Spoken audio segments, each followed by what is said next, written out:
அதனால என்ன நடக்கும்? உங்க வீட்டில் ஸ்தோத்திரம் ஆடல் பாடலின் சத்தம் புறப்படும். ஹல்லேலூயா. யார் வீட்டில் ஸ்தோத்திரம் புறப்படும், யார் வீட்டில் ஆடல் பாடல் சத்தம் படும், நீதிமானுடைய வீட்டில் ரட்சிப்பின் கம்பீர சத்தம் உண்டு.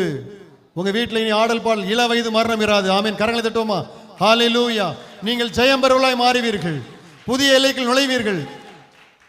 அன்னைக்கு செங்கடலை கடந்த உடனே, ஆண்டவர் அதை பிளந்த உடனே பெண்கள் மிரியாம் தலைவில தம்பூரோடு நடனம் பண்ணி கர்த்தரை துதித்தார்கள். ஆமென் சொல்லுங்க.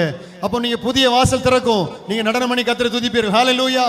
அன்னைக்கு தாவீது கோலியாத்தை கொன்றபோது பெண்கள் எல்லாம் தம்பூரை எடுத்து நடனமாடிக்கொண்டு கர்த்தரை புகழ ஆரம்பித்தார்கள். ஹல்லேலூயா.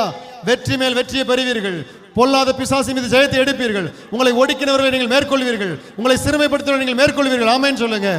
ஏனென்றால் கர்த்தர் உங்கள் சிறையிருப்பை இன்றைக்கு மாற்றி போட்டு விட்டார். இனி வியாதிக்கோ பலவீனத்துக்கு இடம் இல்லை. உங்க வீட்டில் ஆடல் பாடலுக்கு சத்தம், தரித்திரத்துக்கு இடம் இல்லை, குறைவுக்கு இடம் இல்லை.